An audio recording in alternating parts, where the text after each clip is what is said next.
الشيطان اللعين الرجيم.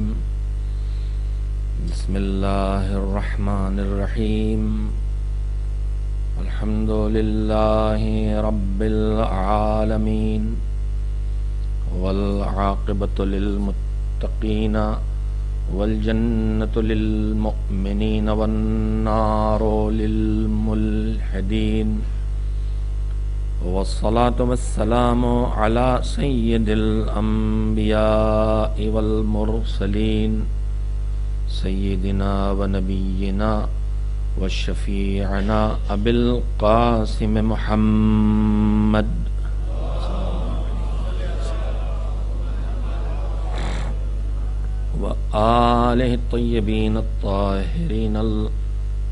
وآله الطيبين الطاهرين المعصومين المظلومين، واللعنة الدائمة الباقية على أعدائهم أجمعين من الآن إلى يوم الدين. أما بعد، فقد قال الله سبحانه وتعالى في كتابه المبين وهو أصدق الصادقين وقوله الحق.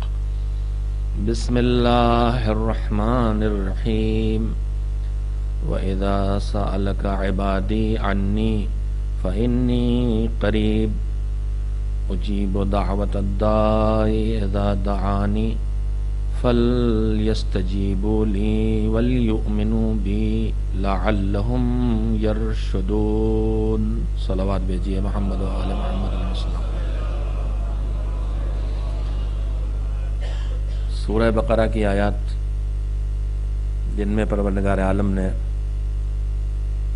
مسلمانوں کے دماغ میں پیدا ہونے والے ایک سوال کا جواب دیا ہے، اور قیامت تک آنے والے بندگان خدا کو بہت بڑا سہارا دیا ہے، جس سہارے کا احساس انسان کو کبھی مایوسیوں کا شکار نہیں ہونے دے. سوال یہ تھا کہ ہمیں اپنے مالک کو پکارنے کا حکم ملا ہے، اور اس نے کہا ہے کہ ادعونی، تم مجھے پکارو، مجھے بلاؤ، مجھ سے مانگو، استجب لکم، میں تمہاری بات سنوں گا، تمہیں جواب دوں گا، تمہارے مطالبات پورے کروں گا. تو کیسے پکاریں، کیسے بلائیں، کیسے مانگیں؟ وہ نزدیک ہے کہ آہستہ سے بات کریں، یا وہ دور ہے کہ زور سے بولیں؟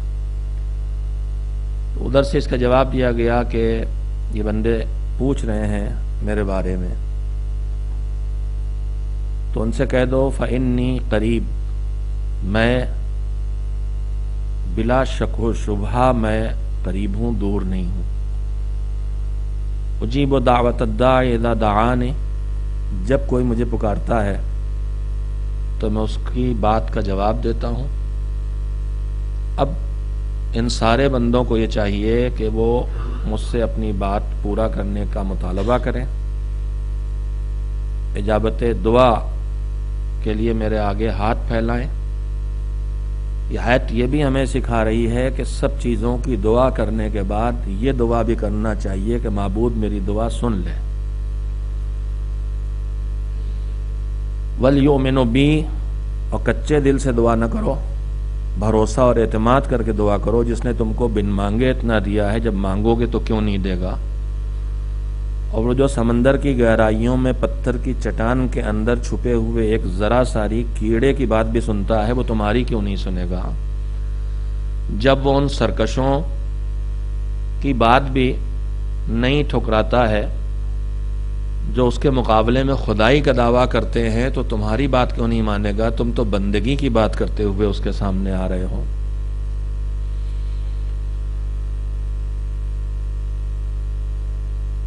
ایسا بندے کریں گے تو اس کا نتیجہ انہی کو ملے گا. لعلہم یرشدون، ان کو ہدایت ملے گی، ان کو رشد ملے گا، ان کو صحیح وہ لائن ملے گی جس کے ذریعے وہ منزل اور مراد تک اپنے کو پہنچا لیں.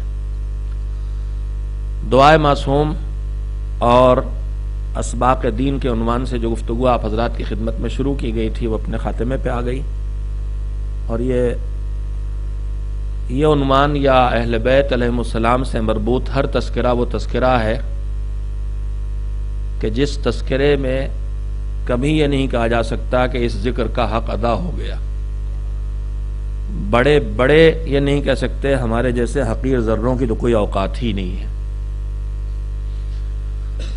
جیسے وہ اپنے عبادت کرنے کے بعد کہتے تھے کہ جیسے تیری عبادت کا حق ہے ویسا حق ہم تیری عبادت کا ادا نہیں کر سکے، ویسے ہی ہم غلام ان سے کہتے ہیں کہ مولا جیسا آپ کے ذکر کا حق ہے ویسا ذکر بھی ہم آپ کا نہیں کر سکے، چہ جائے کہ ذکر کے بعد ان کی فکر قبول کرنے کی منزل، اور پھر فکر کو قبول کر کے اس پر عمل کرنے کی منزل، اور اس عمل کو دوہرا کے ان کے کردار کو اپنانے کی منزل۔ یہ دعوے تو بہت اونچے ہیں، ہم یہ بھی نہیں کہہ سکتے کہ ہم نے ان کے ذکر کا حق ادا کر دیا ہے۔ معصومین علیہ السلام نے بالخصوص چوتھے امام حضرت زین العابدین علیہ السلام نے دعا کے ذریعے پورے دین کے پیغام کے پہنچانے کا کام لیا ہے۔ میں نے آپ حضرات کی خدمت میں چند دعائیں اب تک 2 یا 3 فقرے آپ کے سامنے رکھے ہیں۔ آج ایک اور موضوع، اس سے پہلے کا موضوع تھا اہمیت ہے جس کی ہماری زندگی میں دین پر آنے کے بعد دین پر باقی رہنا، سلامتی دین، اور دین پر، ایمان پر، محبت محمد و آل محمد علیہ السلام پر موت آنا۔ دین کا پانا، ایمان کا پانا، معرفت معصومین کی جھلکیاں ذہن میں آ جانا، یہ ایک مرحلہ ہے، پھر زندگی اس پر گزارنا یہ دوسرا مرحلہ ہے، پھر موت اسی پر آنا یہ تیسرا مرحلہ ہے۔ ہمیں ان مرحلوں کی طرف متوجہ رہنے کی ضرورت ہے۔ اس سلسلے میں نے تھوڑی سی آپ کے سامنے گفتگو کی ہے۔ آج ایک اور موضوع ہے، ایک دعا کے سہارے نماز صبح۔ میں اپنے تمام جوانوں سے یہیں پر یہ گزارش کروں گا کہ دعا صرف اس وقت نہ پڑھیں جب کوئی ضرورت پیش آئے۔ یہ میں پہلے بھی کہہ چکا ہوں، اور یہ میں اپنی طرف سے نہیں عرض کیا ہے، میں نے حدیث بھی سنائی، حدیث قدسی آپ کو سنائی ہے۔ عام طور پر ہم دعا پڑھنے آتے ہیں تب جب ہمیں کسی ضرورت کا کوئی خصوصی احساس ہوتا ہے، تو اس وقت کون سی دعا پڑھیں، دعاؤں میں کون سی دعا ہے، کون سا ذکر ہے جس کی وجہ سے ہمارا یہ مشکل مسئلہ حل ہو جائے۔ قانونی پیچیدگی میں الجھے ہیں، کوئی دعا اس سے نکال دے، بیماری آ گئی ہے، کوئی دعا اس سے، یہ سب کچھ ہے ان دعاؤں میں، بے شک ہے، لیکن میں اپنے جوانوں سے خاطر کر کے کہنا چاہتا ہوں کہ معصومین علیہ السلام نے روزانہ کی زندگی میں دعا کو جزو زندگی بنانے کے لیے ایک نظام دیا ہے، اور وہ نظام اگر آپ دیکھنا چاہیں تو صرف مفاتیح الجنان کے ابتدائی صفحات، اور میں یہیں پہ یہ جملہ بھی اپنے تمام بھائیوں اور بہنوں سے کہنا چاہوں گا اور کہتا رہتا ہوں کہ جب کوئی پروڈکٹ مارکیٹ میں جگہ بنا لیتا ہے تو ان ملکوں کے والے تو شاید کم احساس کریں، لیکن ہمارے ہاں اس کی نقل بہت جلدی تیار ہوتی ہے، امیٹیشن تیار ہونے لگتے ہیں، نقلی مال تیار ہونے لگتا ہے۔ لائف سیونگ دوائیں جتنی ہمارے ہاں ہیں ان میں سب کی نقلی دوائیں ملتی ہیں، اور اسی میں کتنی جانیں چلی جاتی ہیں، اس لیے کہ ایک انجیکشن 50,000 کا ہے، نقلی بنا لیا، 50,000 کما لیے، چاہے اس میں ایک آدمی کی جان چلی گئی۔ تو جب کوئی قیمتی چیز آتی ہے تو اس کی نقل ضرور بنتی ہے، بلکہ نقل بنتی ہی قیمتی چیز کی ہے۔ مٹی کی نقل نہیں بنائی جاتی، پتھر کی نقل نہیں بنائی جاتی، ہیرے جواہرات کی نقل بنائی جاتی ہے، سونے چاندی کی نقل بنائی جاتی ہے۔ دیکھیں آپ کتنا جاگ رہے ہیں۔ کہا جاتا ہے تم نے جو عقیدہ اپنایا ہے کہ ایک فرزند رسول پردہ غیب میں ہے جو مہدی ہے، اس کی وجہ سے ہر صلی اللہ علیہ وسلم عجل اللہ تعالی فرجہ الشریف، جاگنے کا ثبوت دیا آپ نے۔ کہا جاتا ہے تمہارے اس عقیدے کی وجہ سے ہر دور میں نقلی پیدا ہونے لگے۔ میں اتنا ہی عرض کروں گا کہ میرے بھائی یہ نقلیوں کا وجود کسی اصلی کی خبر دے رہا ہے، اس سے کہ نقل بنتی ہی ہے تب جب کوئی اس کی اصل ہو، اور ہر اصل کی نقل نہیں بنتی، گھاس کی نقل نہیں بنتی، زعفران کی نقل بنتی ہے، مٹی کی نقل نہیں بنتی، سونے کی نقل بنتی ہے، پتھر کے ٹکڑوں کی نقل نہیں بنتی ہے، ہیرے جواہرات کی نقل بنتی ہے۔ تو حکومتوں کو ٹھکرا کے، اقتداروں کو ٹھکرا کے، طاقتوں کو ٹھکرا کے، سب کچھ ٹھکرا کے مہدی ہونے کے دعوے دار یہ بتا رہے ہیں کہ اصل ہے اور بہت قیمتی ہے، کہ سب ٹھکرا کے اس کی نقل بنائی جا رہی ہے۔ تو میں آپ کی خدمت میں عرض کر رہا تھا کہ جب کوئی چیز آ جاتی ہے اور مارکیٹ میں تو نقل بننے لگتی ہے۔ مومنین کی زندگی میں دعاؤں سے رشتہ بڑھتا جا رہا۔ ہمارے ماضی پہ اگر نظر ڈالی جائے 50 سال پہلے تک ہم الگ الگ ٹکڑوں میں تقسیم تھے، رابطہ بالکل نہیں تھا۔ جو گاؤں میں بیٹھا اسے قصبے والے کی خبر نہیں، جو قصبے میں بیٹھا اسے شہر والے کی خبر نہیں۔ عید کا چاند نکلا ہے کہ نہیں نکلا ہمارے گاؤں میں نہیں دیکھا گیا تو 4-6 دن کے بعد ہمیں پتہ چلتا تھا کہ لکھنؤ میں چاند دیکھا گیا کہ نہیں دیکھا گیا، صرف 70 کلومیٹر دور تھے۔ لیکن آج وہ دنیا بدل گئی ہے، رابطے تیز ہو گئے ہیں، سب ایک ہو گئے ہیں، تو دین کا پیغام ادھر سے ادھر تیزی سے پھیلا ہے۔ اس کی وجہ سے دعاؤں کی قدر بڑھی ہے، دعاؤں کی شناخت بڑھی ہے، دعاؤں کی پہچان بڑھی ہے، دعا کی طرف رخ پیدا ہوا ہے۔ اسلامی معاشروں میں جن معاشروں میں دعائیں پہلے سے پہچانی ہوئی تھی، ان معاشروں سے رابطے کے نتیجے میں ہم تک دعائیں پہنچی ہیں۔ اور یہیں پہ ایک جملہ اور کہنے کا وقت آ گیا ہے جو بادشاہ صاحبان شعور ہیں انشاءاللہ سمجھ لیں گے۔ ہمارا ماضی ایسے گزرا کہ ہم ان دعاؤں کے خزانوں سے واقف نہیں تھے۔ چند دعائیں ہمارے ہاتھوں میں تھی، ایک وظائف الابرار اور ایک تحفۃ العوام، یہ 2 کتابیں کل ہمارے ہاتھوں میں تھیں۔ ان میں جو دعائیں تھیں ہم ان سے واقف تھے۔ اب اس کے بعد جو ہمارا رابطہ مستحکم ہوا، عراق سے جڑ گئے، ایران سے جڑ گئے، حوزہ علمیہ سے جڑ گئے، دوسرے شیعہ کلچر سے جڑ گئے، ان شیعوں سے جڑ گئے، ان مومنین سے جڑ گئے جن سے پہلے ہمارا رابطہ بہت کمزور تھا۔ تو جو دعائیں وہاں پہلے سے جانی پہچانی تھی وہ ہمارے پاس آنے لگی، تو ایک آواز بلا وجہ کی اٹھنے لگی، یہ دعا اس کے مقابلے میں لائی جا رہی ہے، یہ اس کے مقابلے میں لائی جا رہی۔ میرے عزیزوں، خدا کے لیے میں جملہ جو ہوا میں موجود ہے آپ کے سامنے دہرانا چاہتا ہوں۔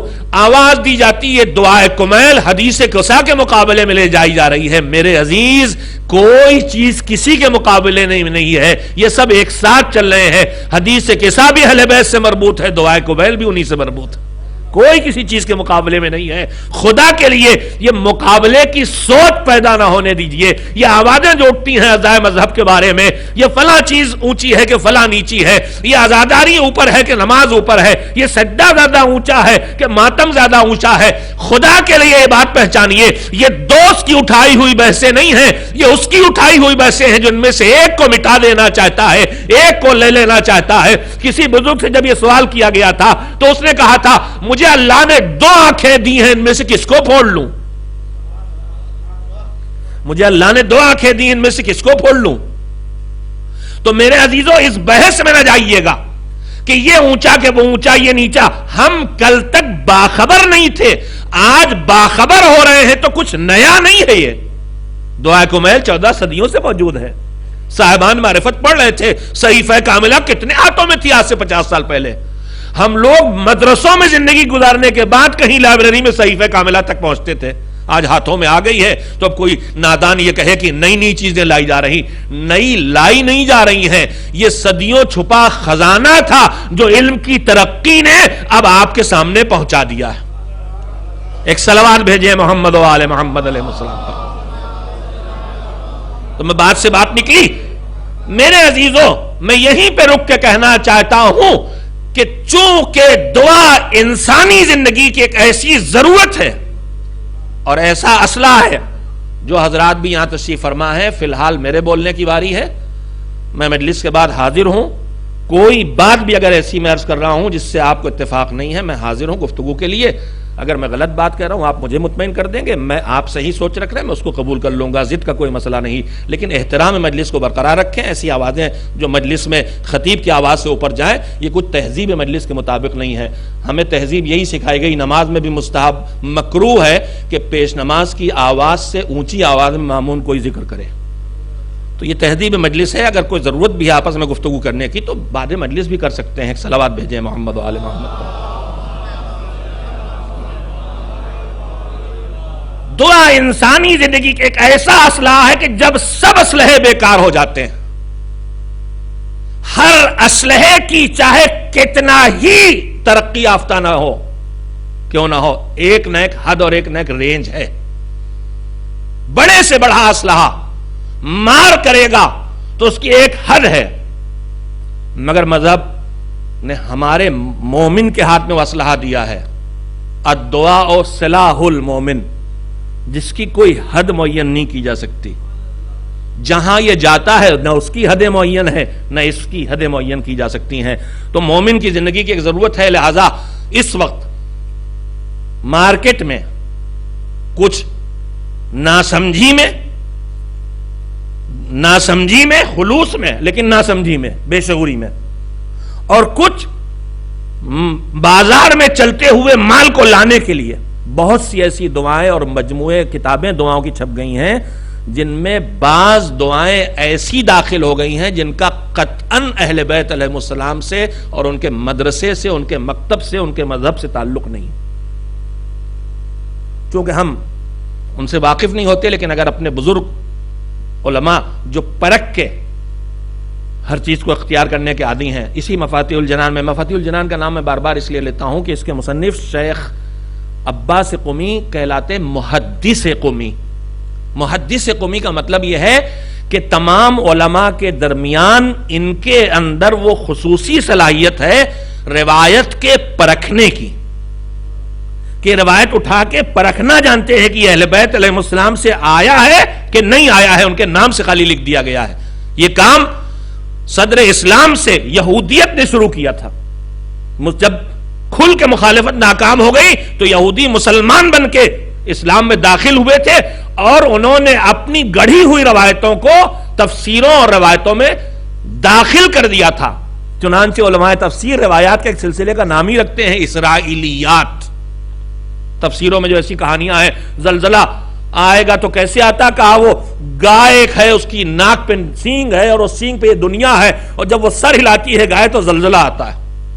یہ آپ کو تفسیروں میں لکھا مل جائے گا، لیکن محققین لکھتے ہیں یہ اسرائیلیات ہے. پھر میں ایک جملہ اپنے جمالوں سے کہنا چاہوں گا. آپ نے جن بڑی بڑی کتابوں کے نام سنے تھے علماء کی زبان سے، وہ کتابیں اب آپ کے ہاتھوں میں پہنچ گئی ہیں علماء کی محنت سے. ترجمہ کس نے کیا ہے؟ جاہلوں نے. اصول کافی کا ترجمہ ہوا ہے تو کس نے کیا؟ علماء نے.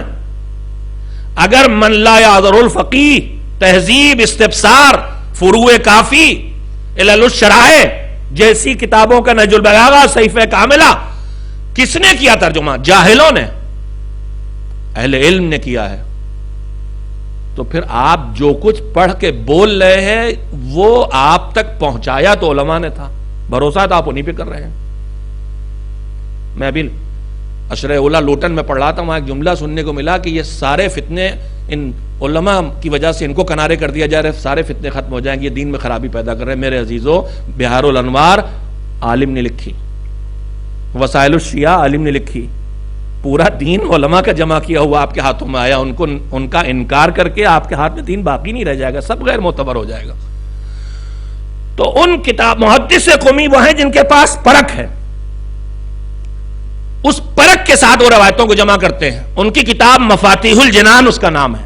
مفاتیح الجنان جنت کی کنجیاں. ایک کتاب ان سے پہلے ایک عالم ہی نے لکھی ہے، مجھے ان کا نام نہیں رہ گیا، جو بے حد اس وقت بھی مشہور تھی، مفتاح الجنان اس کا نام تھا. اسی مفاتیح الجنان کے شروع میں اس کی تقریر، اس کی مقدمے میں لکھا، آپ نے اردو میں چھپ چکی ہے، وہ بھی ترجمہ کس نے کیا ہے؟ مولانا جعفر صاحب، مفتی جعفر صاحب مرحوم نے کیا تو اہل علم. مولانا صفدر حسین نجفی نے ترجمہ کیا تو علماء میں. مولانا ذیشان حیدر جوادی نے کیا تو علماء میں. کہاں جائیے گا؟ کہاں ملے گا دین اس کے علاوہ؟ اس میں انہوں نے لکھا، میں نے یہ کتاب لکھی کیوں جب دعاؤں کی اتنی کتابیں موجود ہیں؟ تو اس میں انہوں نے وجہ لکھی ہے کہ مفتاح الجنان دھیرے دھیرے چھپتے چھپتے لکھتے لکھتے لکھی تھی عالم کے ہاتھوں کی، لیکن بعد میں جاہلوں نے اس میں اضافے کر ڈالے، اور اس حد تک اضافے کر ڈالے. انہوں نے اس کو ایک نمونہ لکھا ہے، زیارت عاشورہ میں پڑھیے جا کے. انہوں نے لکھا یوم عاشورہ کا تذکرہ کرتے ہوئے کہ بنی امیہ نے اسے روز عید بنایا. بنی امیہ نے عاشور کو عید کا دن بنایا. عید کا دن بنانے کے لیے جتنی تدبیریں حکومت کر سکتی تھی عید کا دن بنانے کے لیے کی. گھر کا سامان آج خرید کے لاؤ, یہ آج کرو, یہ آج کرو. اسی لیے معصومین نے ہم کو حکم دیا ہے کہ اس دن زندگی کے تمام کاموں کو ترک کیا جائے, کاروبار نہ کیا جائے, گھر میں کچھ خرید کے نہ لایا جائے. بنی امیہ نے اسے عید کا دن بنایا تھا, تو اس کے لیے جو تدبیریں ان سے ہو سکتی سب کی. ان میں ایک تدبیر یہ تھی کہ روایت سازی کی گئی کہ 10 محرم ان کی زبان میں وہ مبارک دن ہے, اللہ ان کے لیے اسے منحوس ترین دن قرار دے چکا. جہنم کے آخری درجے میں اسی دن نے ان کو پہنچایا ہے. یہ وہ دعا نہیں ہے, یہ تو خبر ہے, اس پہ آمین آمین کہنے کی ضرورت نہیں, وہ ہیں وہیں. اب کیا ہمیں دعا کرنے کی ضرورت ہے؟ ایک صلوات بھیجے محمد وآل محمد.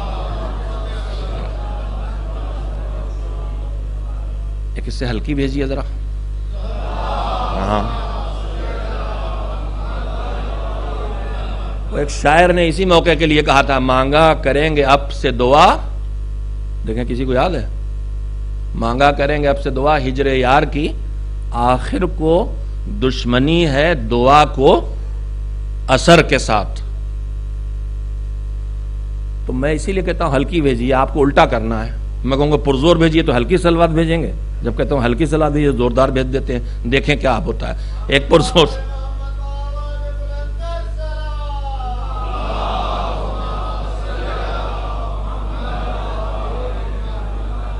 یہ تو بآواز بلند تھی, بآواز بلند تر نہیں تھی. ذرا بلند تر صلوات بھیجیے, پھر بھیجنا یہ تو ہاں یہ ہوئی بلند تر.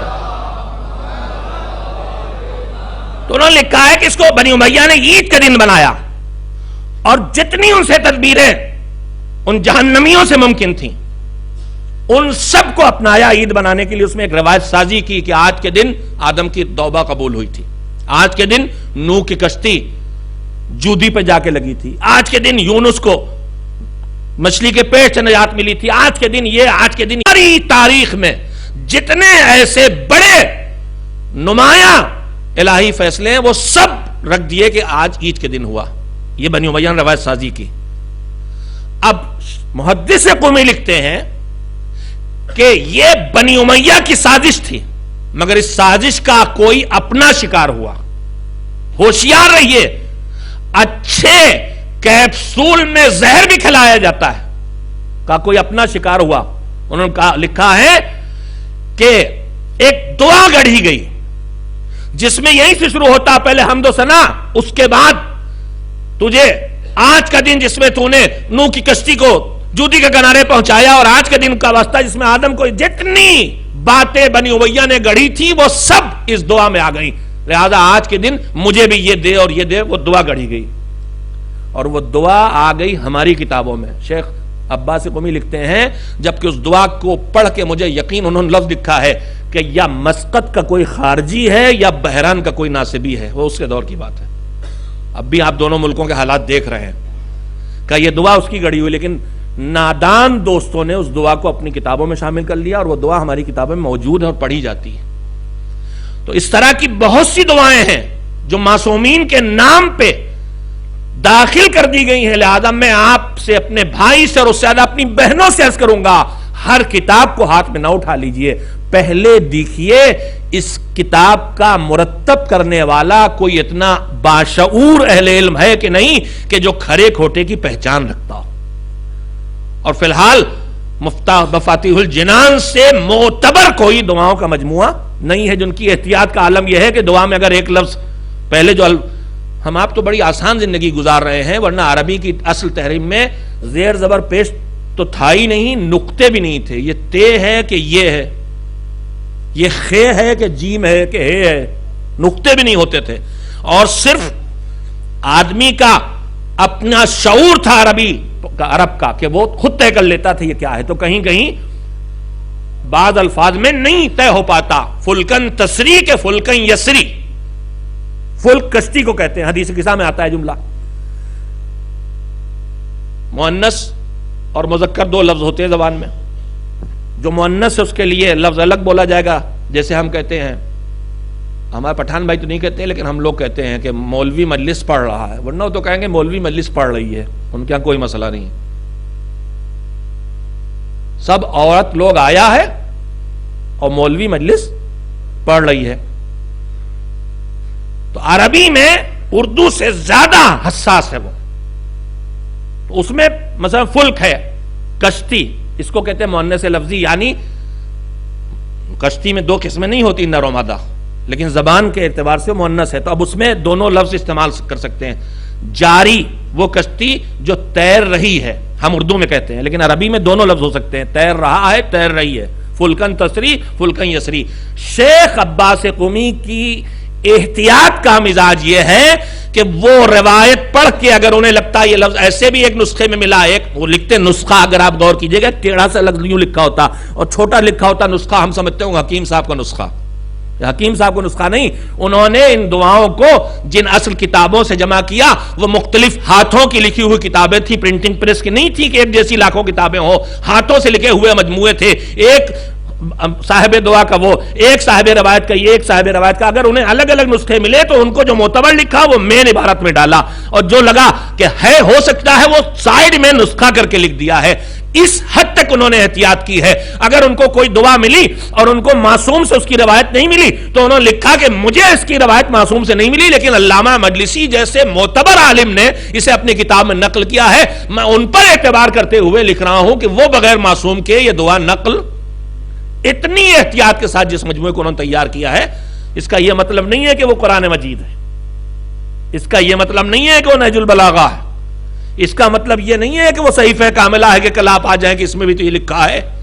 وہ بھی انسان ہے، انہوں نے پرکھا ہے، انہوں نے جانا ہے، انہوں نے اپنے اعتبار سے جو کرنا تھا کیا ہے. لیکن اس علم کی، ہر علم کی خوبی یہی ہے کہ ہر آنے والا پچھلی پیڑھیوں سے سبق لے کے کوالٹی کو اور بہتر کرتا ہے. ہر علم میں یہ ہو رہا، کیمسٹری میں ہو رہا، فزکس میں ہو رہا ہے، نظریات بدل رہے ہیں. کل تک میں نے وہ سائنس پڑھی ہے، پرانی سائنس، جس میں ہم کو یہ پڑھایا گیا کہ زمین اپنی جگہ رکی ہے اور سورج اس کے ارد گرد چکر مار رہا ہے. یہ نظریہ تھا، سائنسدانوں کا نظریہ تھا، بدلا ہے بعد میں. یہ 7 آسمان بنے ہیں پیاز کے چھلکوں کی طرح.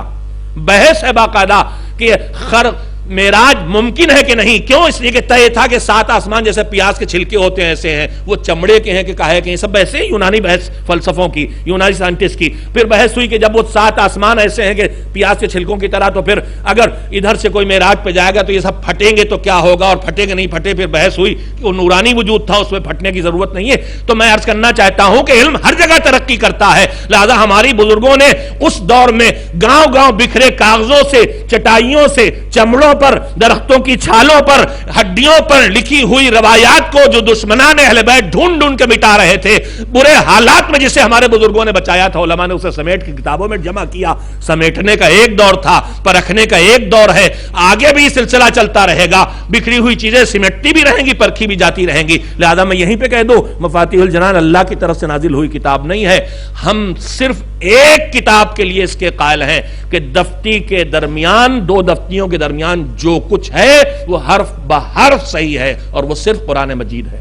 ہم اس کے علاوہ کسی کتاب کے ساتھ صحیح پڑھ کے پریشان نہ ہو جایا کہ کیسے لکھ دیا. معصوم نہیں تھے جس نے لکھا، ان کی علم کی حدیں تھیں اور ان کے پاس وسائل تھے جو اس کے تحت کیا. ہمارے بزرگوں نے جمع کرنے کا کام کیا ہے، چھانٹنے کا کام وہ اتنا نہیں کر سکے.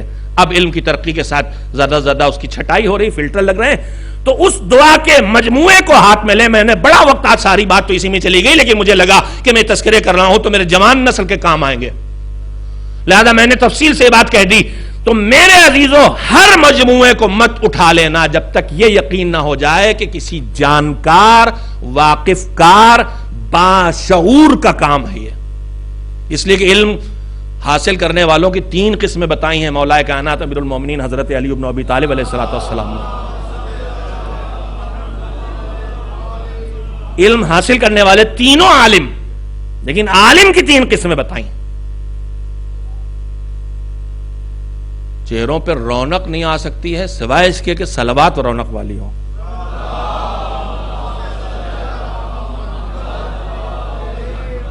آپ کو گھبرانے کی ضرورت نہیں ہے. لکھنؤ میں اس سے اچھی صلوات ہوتی ہے، بھیج کے دکھائیے. ایک صلوات مل جل کے بھیجیں محمد و آل محمد پر.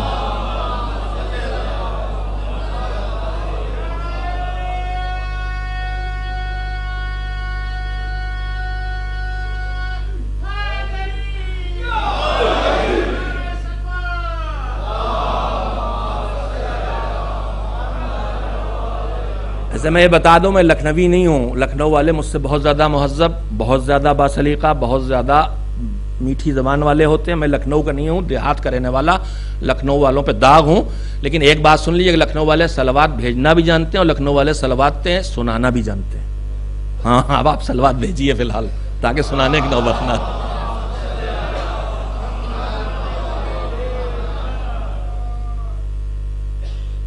ایک صلوات اور بھیج دیں محمد وآل محمد علیہ السلام. تو میں وقت کی گنجائش کو بھی دیکھنا ہے، جو موضوع جس کے لیے تمہید کی تھی شروع وہ رک نہ جائے، لہذا میں اپنی بات کو روک کے میں نے جو تفصیلی تذکرہ آپ کے سامنے کی اس میں یہ بات عرض کرنے کی کوشش کی کہ ہر اہل علم بھی ایک طرح کا نہیں ہوتا. مولا کائنات نے علم حاصل کرنے والوں کی 3 قسمیں بتائی ہیں. 3 قسمیں بتائی ہیں. عالم کی 3 قسمیں بتائی ہیں، جاہل کی تو پتہ نہیں کتنی ہیں. عالم کی 3 قسمیں بتائی ہیں. عالم اور جاہل امامہ، ابا، قبا، شیروانی، ٹوپی، پینٹ، کوٹ کا نام نہیں ہے. ساری مصیبت ہمارے ہاں اسی سے کھڑی ہوئی کہ علم کا احترام لباس علم کی طرف ہم نے منتقل کر دیا. جہاں لباس دکھائی دیتا وہاں اس کے حقوق ادا کرنے لگتے ہیں، جبکہ ہمیں شناخت کرنے کی ضرورت ہے لباس کے اندر علم ہے یا علم بغیر لباس ہے. ہو سکتا ہے لباس ہو اور علم نہ ہو، اور ہو سکتا ہے علم ہو اور لباس علم نہ ہو. اس کی پرکھ ہم کو ہونا چاہیے. 1 درجن کیلے خریدتے ہیں تو داغی اور سڑے گلے اور اچھے کی تمیز ہمیں ہے، تو یہ تمیز بھی ہمیں ہونا چاہیے. 3 قسمیں امام نے کہا. ایک علم حاصل کرنے والے کا مزاج ہے چونٹی کا مزاج. ایک علم حاصل کرنے والے کا مزاج ہے ریشم کے کیڑے کا مزاج. اور ایک علم حاصل کرنے والے کا مزاج ہے شہد کی مکھی کا مزاج. تینوں میں کیا فرق ہے؟ مثالوں سے آپ خود ہی سمجھ گئے. بیچارہ جو ریشم کا کیڑا ہے وہ کیا کرتا ہے؟ اندر سے نکال کے باہر سے کچھ نہیں لیتا. باہر سے کچھ نہیں لیتا. ادھر پھول، ادھر پھل، ادھر خوشبو، ادھر پتی، سب کچھ ہے، مگر وہ اندر سے نکال کے بنے جاتا ہے. اور بنتے بنتے آخر میں کیا ہوتا ہے؟ اسی کے اندر گھٹ کے مر جاتا ہے. کا علم کی ایک قسم یہ بھی ہے، اندر سے نکال کے گھٹ کے مر جانے والے. فلاں نے کیا ہے تو اس کا چکر یہ ہے، اور فلاں نے امام یہ ایسے دیکھا تو اس کا مطلب یہ ہے. نکال کے اپنے ریشم کے کیڑے کی طرح بناتے رہو. ایک علم ہے ایک پوری دنیا ایسوں کی. اس کے بعد دوسری قسم چوٹی کی ہے. چوٹی کیا کرتی؟ سوراخ سے نکلی، پتی ملے کھینچے لیے چلے جا رہے ہیں، لکڑی ٹکڑا ملا کھینچے لیے چلے جا رہے ہیں، بریڈ کا ذرہ ملا کھینچے لیے چلے جا رہے ہیں، گیہوں ملا، جو مل گیا سب علم غلم ان کے کالونی میں ڈھیر ہے. جو مل گیا سب جمع کیے چلے جا رہے ہیں. ایک اندر سے نکال کے اپنے اوپر چڑھا کے مر جاتا ہے، دوسرا باہر سے کوڑا کباڑا اچھا برا جو ملا سب سمیٹ کے لا کے کباڑ خانہ تیار کرتا ہے. وہ ہے چینٹی. تیسری قسم کس کی ہے؟ شہد کی مکھی، جو ڈنک مارتی ہے تو دماغ صحیح کر دیتی ہے. ہاں پتہ نہیں مولانا جو عالم کی مثال دی اس میں ڈنک بتا ان کے پاس کہ نہیں، مجھے نہیں پتا، لیکن ایسے مثال صرف دوسرے رخ کی ہے. شہد کی مکھی وہ نکلی چھتے سے، اڑی، گلشن میں پہنچی، پارک میں پہنچی، کھیت میں پہنچی، پھول، کلیاں، پھل سب میں رس، پھول کے اوپر اڑی، بیٹھی، اڑ گئی. نہ ٹھیک نہیں. دیکھا آپ نے نہیں کبھی غور کیا ہے؟ ڈسکوری نے سب دکھلا دیا ہے. ہر پھول کے ہر رس کو نہیں اٹھاتی، چن کے اٹھاتی. یہ میرے کام کا ہے، یہ ٹھیک ہے، یہ اچھا ہے، یہ خراب. اور اگر وہ لے کے آ جائے کچھ گڑبڑ تو وہاں وہ حضرت یعصوب بیٹھے ہیں. ایسی تھوڑی کہا میں نے لفظ اپنے جوانوں کو جگانے کے لیے کہا ہے. یعصوب کا کام کیا ہے؟ صحیح لاؤ تو اندر آؤ، غلط لاؤ کٹ. وہ بیٹھا ہوتا چیک کیا اور کاٹا. مولائے کائنات کے لیے ایک لقب ہے یعصوب الدین، یعصوب دین ہے. ان کے پاس غلط لے کے آؤ گے کٹ آؤٹ، نیچے جہنم، تم ادھر آؤ اوپر، ٹھیک لائے ہو جنت. وہ یعصوب الدین اس لیے کہلاتے ہیں. معیار وہ ہے دین کا. الحق مع علی والحق علی مع الحق والحق ما علی، وہ یاسب الدین ہے، وہ معیار ہیں، وہ جو مانیں گے وہ دین ہے، وہ جو ٹھکرائیں گے وہ بے ایمانی ہے، بے دینی ہے.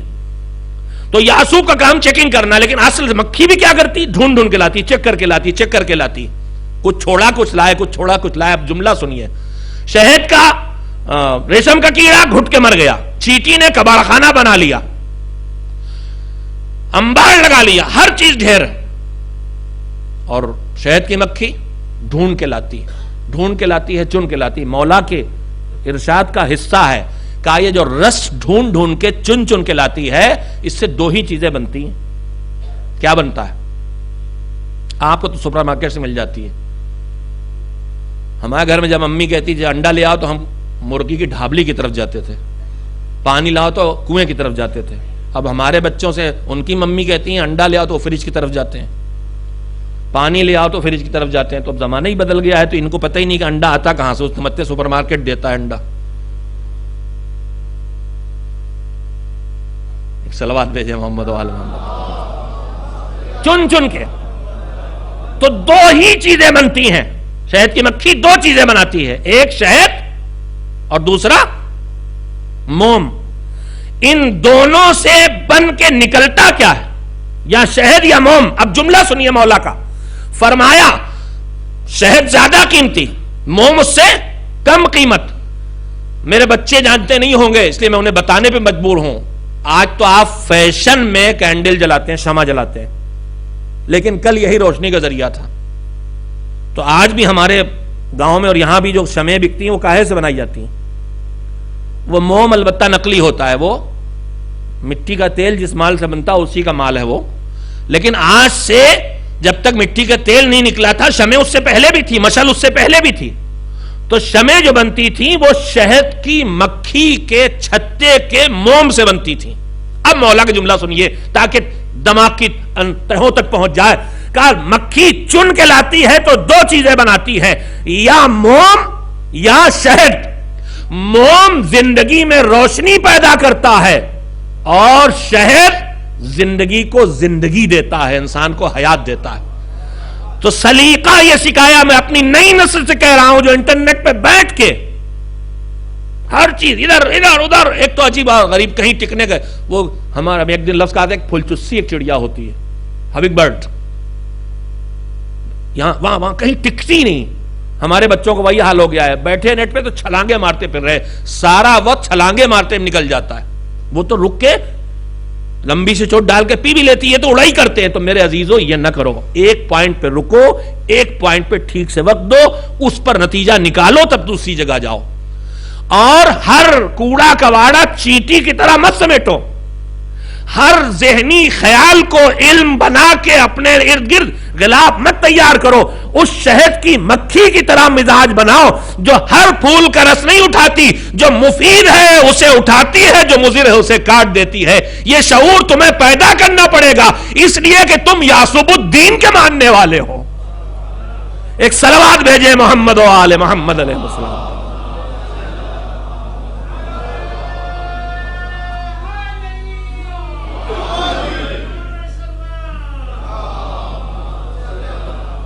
اس مفاتیح الجنان میں معصومین علیہ السلام نے ہمارے زندگی کے سسٹم کا ایک حصہ بنایا ہے دعاؤں کو. چنانچہ آپ ابتدائی صفحات میں جو منتخب سوروں کی فہرست ہے اس کے بعد آپ پلٹیں گے صفحات تو وہاں آپ کو ملے گا نماز کے بعد پڑھی جانے والی دعائیں، اور اس میں بھی دو قسمیں دعاؤں کی. ایک ہی دعا پانچوں نمازوں کے بعد، اور ایک وہ دعا جو ہر نماز کے بعد الگ الگ. یہ کچھ دعائیں پانچوں نمازوں کے بعد کیوں، کچھ صبح کے بعد کیوں، ظہر کے بعد کیوں، عصر کے بعد کیوں، مغرب کے بعد کیوں، عشاء کے بعد کیوں. ہمارے آپ کے کام ہوتے سمجھتے بھائی موڈ ہوا کر لیا. مگر یہ تو اس گھر کے ہیں جس کے لیے ارشاد یہ کہ وما تشاؤون الا ان یشاء اللہ. بولنا تو دور، کچھ کرنا تو دور، یہ سوچتے بھی وہی ہیں جو اللہ چاہتا ہے.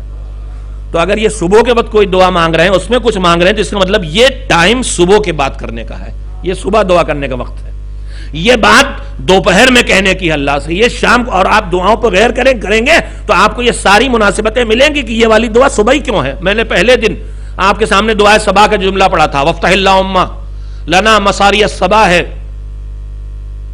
ایک صلوات بھیجے محمد و آل محمد. وَاجْعَلِ اللَّهُمَّ صَبَاحِي هَذَا نَازِلًا عَلَيَّ بِضِيَاءِ الْهُدَىٰ. سورج نکلا ہے دن کو, سورج نکلا ہے راہ چلنے کو, تو خالی دنیا میں تھوڑی راہ چلنا ہے مجھے تو اس دنیا میں دین کی راہ چلنا ہے, آخرت تک جانا ہے. لہذا بِضِيَاءِ الْهُدَىٰ وَمَسَاءِ جُنَّةً مِّن كَيْدِ الْأَعْدَاءِ. صبح روشنی چاہیے ہدایت کی, اندھیرے میں دشمن سازشیں رچتا ہے. لہذا رات میں دشمنوں کی مکاریوں سے حفاظت چاہیے مجھے. تو مناسبتیں موجود ہیں. تو کچھ دعائیں وہ ہیں جو پانچوں نمازوں میں, یعنی معصوم جانتے ہیں اس انسان کو یہ بات بار بار اپنے مالک سے کہنا ہے. جب اس سے کہے گا تو خود بھی خیال کرے گا. اور کچھ دعائیں وہ ہیں جو ہر نماز کے بعد الگ الگ ہیں. ان میں سے ایک دعا, آج ساری بات تمہید میں, کل اس دعا کو پڑھ کے کل گفتگو کا سلسلہ بھی ختم ہو جائے گا. میرے عزیزو, نماز صبح اور نماز مغرب یعنی دن کا آغاز اور رات کا آغاز, اس کے لیے ایک دعا آئی ہے چھٹے امام حضرت جعفر صادق علیہ الصلوۃ والسلام سے,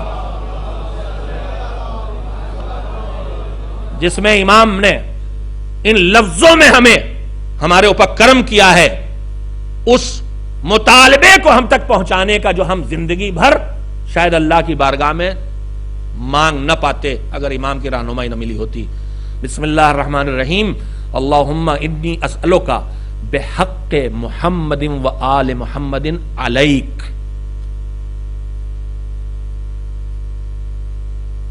ہمارے اوپر کس کا حق ہے؟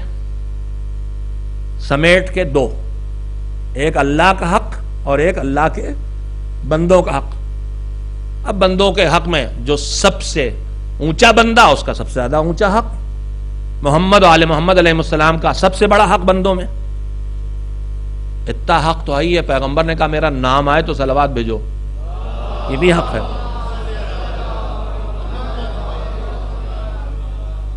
ہمارے ہاں کاہل, کنجوس, چور ہم سب جانتے ہیں, مگر معصومین نے ذرا کچھ اور قسم کی بھی بتائے ہیں, کاہل بھی, کنجوس بھی, چور بھی.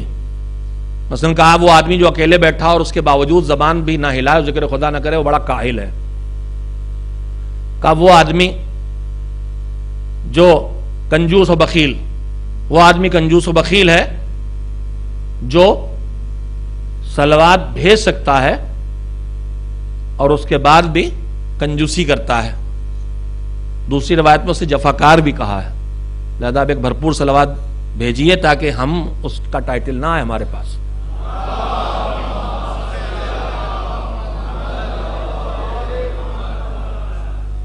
تو بندوں پر دو حق, ایک اللہ کا حق اور ایک اللہ کے بندوں کا حق. محمد و آل محمد علیہ الصلوۃ والسلام کا حق, اس کے بعد ان کے بعد جو مراتب جیسے شروع ہوتے ہیں ان میں آپ کے سامنے سارے حقوق. عالم کا حق ہے, عابد کا حق ہے, ماں باپ کا حق ہے, مومن کا حق ہے, عادل کا حق ہے, عبادت گزار کا حق ہے. حقوق کی ایک فہرست ہے, اور جو جس امام کی شہادت کی تاریخ ابھی گزری ہے اسی کے دو مجموعے اس زمین پہ موجود ہیں محفوظ, ایک صحیفہ کاملہ کے نام سے اور ایک رسالۃ الحقوق کے نام سے. اس کا ترجمہ بھی مختلف زبانوں میں, انگریزی میں, اردو میں, سب میں ہو چکا ہے, اور ہم سب کو وہ پڑھنا چاہیے کہ امام نے انسان پر جتنی قسم کے حقوق ہیں وہ سب بیان کر دیے ہیں, حتیٰ کہ مخلوقات الہی میں پتھر اور زمین اور پانی اور درخت. تو ہمارے اوپر دو حق ہیں, ایک اللہ کا حق اور ایک بندوں کا حق. مگر اب بات ان بندوں کی ہو رہی ہے کہ جن کا حق اللہ پر ہے. اللہم انی اسألک بحق محمد و آل محمد علیک. میں تجھ سے سوال کر رہا ہوں, کون سی واسطہ دے کے, کس چیز کا؟ محمد و آل محمد علیہ السلام کا جو حق تیرے اوپر ہے اس حق کا واسطہ دے کے سوال کر رہا ہوں. یہ کوئی معمولی بات نہیں ہے, کوئی بندہ ایسا ہو جس کا حق اللہ پہ ثابت ہو. تیرے اوپر جو ان کا حق ہے اس حق کا واسطہ دے کے سوال کر رہا ہوں. سوال کیا ہے؟ صلی علی محمد و آل محمد. پہلا سوال. ہاں,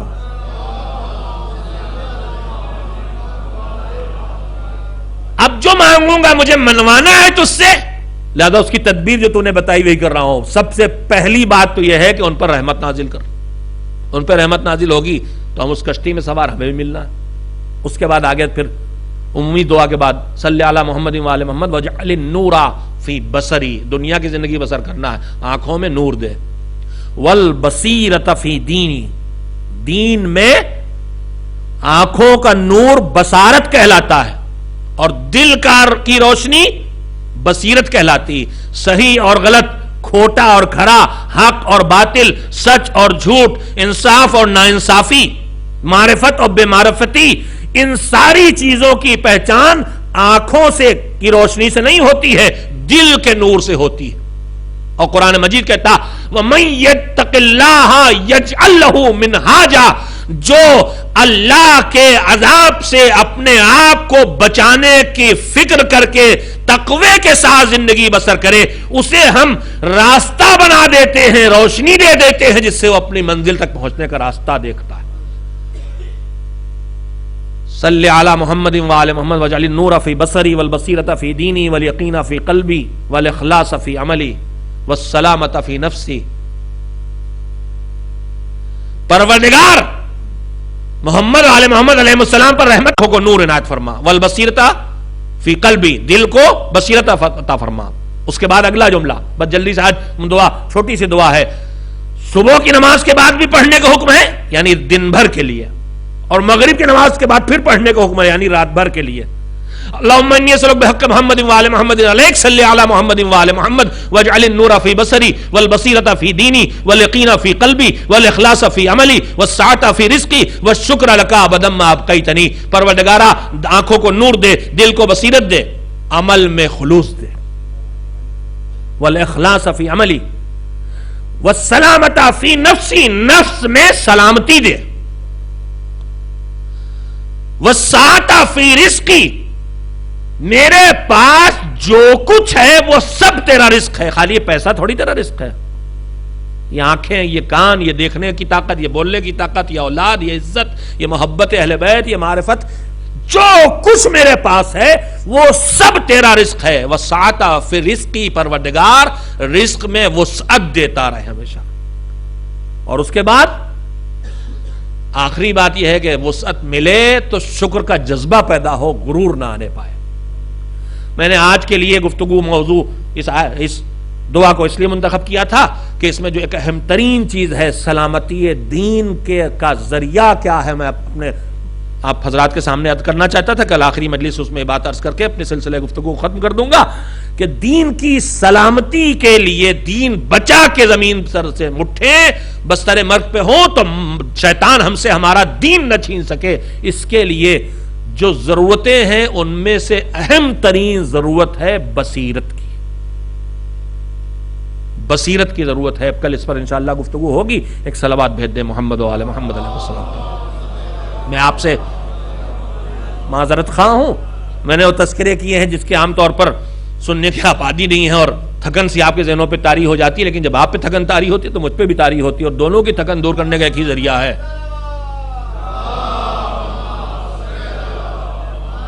مگر میرے عزیزوں، میں صرف اتنا ہی کہنا چاہوں گا، اگر تھوڑی دیر سے ایسے تذکرے ہو جائیں، تھوڑا ذہن کو بوجھل کر دیں تو ہم تھکن محسوس کرنے لگتے ہیں. آئیے دیکھیں جن کے ہم چاہنے والے، جن کے ماننے والے، جن کے لیے رونے کے لیے یہاں بیٹھے ہیں، ان کے اوپر کیسی شدید مصیبتیں آئی تھیں. بھوک اور پیاس کے بعد قید کر کے کیسے قید کیا گیا تھا. 11 محرم کی شام کو جب یزید کی لشکر کے نجس لاشیں دفن ہو گئے اور حسین کے گود کے پالوں کے، فاطمہ کے اور علی کے لخت جگر کے جسم پارا جسم زمین پر بکھرے ہوئے تھے. سید سجاد اپنے مظلوم قافلے کے ساتھ زمین پر تپتی ہوئی ریت پہ بیٹھے تھے. ایک مرتبہ دیکھا تک لشکر یزید سے کچھ اونٹ نکلے ہیں. کہا پھوپھی اماں ہمارے چلنے کا وقت ہو گیا لگتا ہے. کہاں بیٹا دیکھ تو رہی ہوں. کہا پھوپھی اماں یہ ناقے آ رہے ہیں، ان پر نہ اونٹ پر، ان ناقوں پر نہ کجاوے ہیں نہ ہماریاں ہیں. کہاں بیٹا دیکھ رہی ہوں. کہا پھوپھی اماں یہ جانور کچھ آپس میں باتیں کر رہے ہیں. کہا بیٹا تم امام وقت ہو، مجھ سے بہتر جانتے ہو. کہا پھوپھی اماں یہ جانور یہ کہہ رہے ہیں کہ ہم نے سواریاں بہت بٹھائی ہیں، مگر آج ہماری پیٹھ پر اہل حرم نبی سوار ہونے والے ہیں. اور نہ کجاوے ہیں نہ ہماریاں ہیں، آہستہ آہستہ چلنا تاکہ کم سے کم تکلیف ہو۔ آپ جانتے ہیں سواری کے ذرائع میں اونٹ کا سفر سب سے تکلیف دہ سفر ہے، مضبوط جانور ہے اس لیے اس کا استعمال ہوتا تھا، لیکن اونٹ پر ہر لمحے بدن آگے پیچھے جھٹکے کھاتا ہے، ایسی تھکانے والا سفر ہوتا جائے کہ اس پر اس کی پیٹھ آپ نے دیکھی ہے، ہڈیاں، کوہان، سب تکلیف پہنچانے والی چیزیں کا آہستہ آہستہ چلنا تاکہ ان بیویوں کو کم سے کم اذیت ہو۔ مگر جو جانور رحم کر رہے تھے وہ درندے کیسے تھے لشکر یزید کے، انہوں نے اہل حرم کو اذیت پہنچانے کے لیے روایات کہتی ہیں ان اونٹوں کو دوڑایا جاتا تھا تاکہ بیویوں کو زیادہ سے زیادہ اذیت ہو، راتوں ہاتھ بھی رسن سے بندھے، پیر بھی رسن سے بندھے، اور اس پر اونٹوں کو دوڑایا جاتا تھا۔ میرے عزیزوں، ان مصیبتوں کا سامنا کرتے ہوئے جو اہل حرم نکلے ہیں، یہ مصیبت ان کے لیے پھر کم مصیبت تھی۔ میں روز عرض کر رہا ہوں، سب سے بڑی مصیبت فاطمہ کی بیٹی کے لیے تھی کہ تماشائیوں کے مجمع میں سر کھلا تھا، بے چین ہو کہ جو شکایت کی ہے وہ بس ایک شکایت سامنے آتی ہے بار بار، تم بے غیرتوں کو کیا ہو گیا، ہم رسول کی بیٹیاں ہیں، ایک چادر تو ہمارے سر پہ لا دو۔ بڑی مصیبت تھی یہ، ان ساری مصیبتوں کا سامنا کیا ہے مگر کسی زبان پہ ایک شکوہ نہیں آیا کہ ہم تھک گئے، اب ہم سے مصیبتیں نہیں برداشت ہوتی۔ مصیبتوں کے بعد مصیبت آتی ہے، ہر مصیبت پہ تیار ہیں اور شکر کا جذبہ بڑھتا جا رہا ہے۔ ابھی آپ نے مرثیہ سنا، میرا جی چاہا، میں کئی دن سے راہ کوفہ اور شام کے تذکرے کر رہا ہوں، لیکن میں نے ابھی تک حسین کے سینے پر سونے والی اس بچی کا ذکر نہیں کیا جسے اس قافلے میں سب سے زیادہ اس لیے ستایا گیا کہ حسین اس کو سب سے زیادہ چاہتے تھے، یعنی سکینہ۔ یعنی سکینہ، ابھی آپ نے روایت سنی ہے، میں وہی یاد دلانا چاہتا ہوں۔ لٹا ہوا قافلہ جب دربار یزید میں پہنچا، رسن بستہ بیبیاں، ہم آپ روز سنتے ہیں، ہم سن کے محسوس نہیں کر سکتے بیبیوں کا قد و قامت کتنا بڑا ہوتا ہے، وہ ہم بھی جانتے ہیں، اور اگر کوئی بچی ان کے ساتھ ہو، کوئی بچہ ہو تو اس کا قد کتنا ہوتا ہے۔ ہم آپ ایک ساتھ کھڑے اور ہمارے بچے بھی ماتم ہوگا، سب کھڑے ہوتے ہیں، آپ دیکھیے 7 8 سال 9 سال 10 سال کے بچوں کا سر بھی ہمارے کاندھوں تک نہیں پہنچتا، 3 4 سال کی اگر کوئی بچی یا بچہ ہمارے پاس کھڑا ہو تو ہمارے گھٹنوں تک اس کا سر نہیں پہنچتا۔ 3 4 سال کی سکینہ تھی اور اہل حرم رسن بستہ تھے، بیبیوں کے بازوؤں میں جو رسن بندھی تھی وہ اس بچی کے گلے میں بندھی تھی۔ یا بیبیاں اتنا رکوع کی طرح جھک کے چلے تاکہ بچے کی گلے کی رسن نہ کھینچے، یا بیبیوں کی کمر شدید تھکن کا شکار ہو جائے تو اگر ذرا سے کمر سیدھی کریں تو رسی کھینچتی ہے، سکینہ کے گلے کا پھندا تنگ ہوتا ہے۔ اس مصیبت کے عالم میں لٹا ہوا قافلہ دربار یزید میں آیا ہے، یزید کی نگاہ پڑی، ظالم نے اپنے ظلم کو دیکھا ایک چھوٹی سی بچی کھڑی ہوئی ہے، ایک ہاتھ گردن پر، ایک ہاتھ چہرے پر۔ کہا یہ کون ہے؟ کہا یہ حسین کے سینے پہ سونے والی حسین کی چہیتی بیٹی سکینہ ہے۔ اس نے وہیں سے آواز دی، 3 4 سال کی بچی اور ظالم باپ کا قاتل۔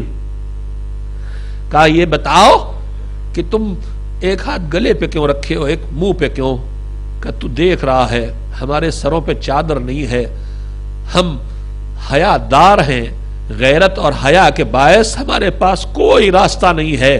آپ نے دیکھا ہے ہر غیرت دار بچی، چھوٹی سے ہمارے آپ کے گھروں کی بچی جہاں حیا سکھائی جاتی ہے، جہاں حجاب سکھایا جاتا ہے، بحث فقہی نہیں ہے چہرہ کھولنا جائز ہے کہ جائز نہیں ہے، لیکن ذرا سے بچی اگر شرماتی ہے تو گھبرا کے چہرے پہ ہاتھ رکھ لیتی ہے۔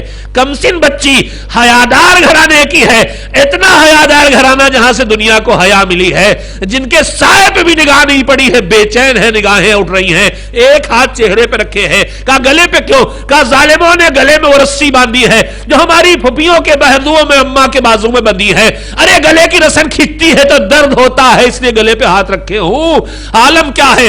سامنے تشت میں حسین کا کٹا ہوا سر رکھا ہے، یہی ظلم کیا کم تھا کہ ایک مرتبہ ظالم نے ظلم اور آگے بڑھایا۔ کہا میں نے سنا ہے تمہارے باپ حسین تم سے بہت محبت کرتے تھے۔ کہا ظالم بہت صحیح سنا ہے، مگر اسے یاد کر کے، یاد دلا کے دل کیوں دکھاتا ہے؟ اس نے کہا میں نے بہت سنا تم پر حسین تم سے بہت محبت کرتے تھے, اپنے سینے پہ سلاتے تھے, جب تک سینے پہ نہ لٹائے نہ انہیں نیند آتی تھی نہ تمہیں نیند آتی تھی. کہا تو نے سچ سنا ہے, مگر ظالم میرے بابا کو یاد کر کے میرے دل کو دکھاتا کیوں ہے؟ اب وہ سینہ مجھے کہاں نصیب ہے, وہ مجھے سینہ کہاں نصیب ہے, میرے دل کو نہ دکھا. اس نے کہا نہیں, میں یوں نہ مانوں گا کہ تمہارا باپ تم سے اتنی محبت کرتا تھا, میں تو تب مانوں گا جب تم اپنی محبت کو ثبوت دو. یہ دست میں تیرے باپ کا کٹا سر رکھا ہے, میں تو تب مانوں گا تمہارے بابا تم سے بڑی محبت کرتے تھے جب تم اپنی جگہ پہ کھڑی رہو اور یہ سر تمہاری گود میں آ جائے. یتیم حسین نے بس آخری 2-3 فقرے, یتیم حسین نے ایک مرتبہ دونوں ہاتھ ہٹائے گلے اور چہرے سے, ننھے ننھے ہاتھ اٹھائے, جلے ہوئے کرتے کا دامن پھیلایا. بابا یہ ظالم تمہاری محبت کا امتحان لے رہا ہے, بابا بابا اس امتحان کو کامیابی دے دو. ایک مرتبہ دنیا نے دیکھا سر حسین تش سے بلند ہوا, ننھی سے بچی کی گود میں کٹا ہوا باپ کا سر آ گیا.